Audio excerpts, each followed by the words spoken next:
where do you see the next like monster big opportunities as it relates to the venture capital industry as a whole? It's a good question. We've seen a lot of different phases of technological development. The desktop, of course, and internet explosion, and mobile, of course, has been big. But running in parallel with those things, we've also seen kind of the explosion of telecom and connectivity. We've seen the growth of cloud, doing a lot of things in the cloud instead of on-prem.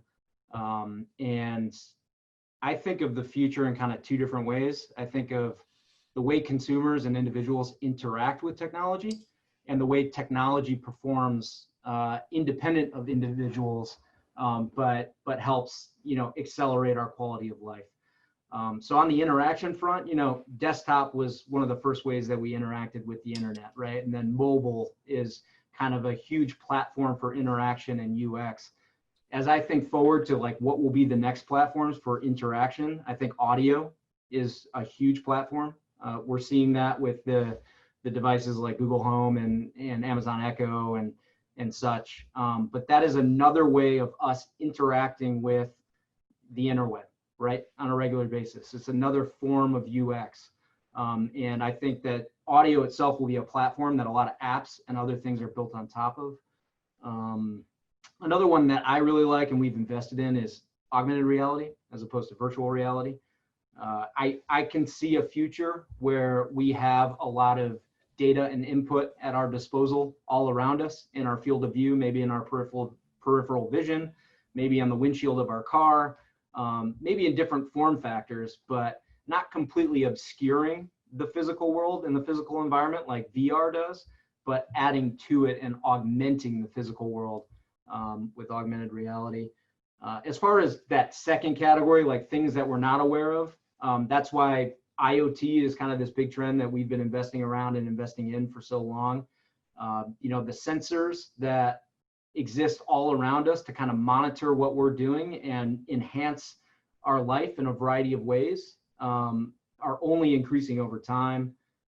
Bilal Zabiri from Lux Capital was on my show, and I think he mentioned that in the 1970s, there was one camera per family. And in the 1980s, there were two cameras per family, maybe a video camera and a regular camera. And in the 90s, it was like one camera per person.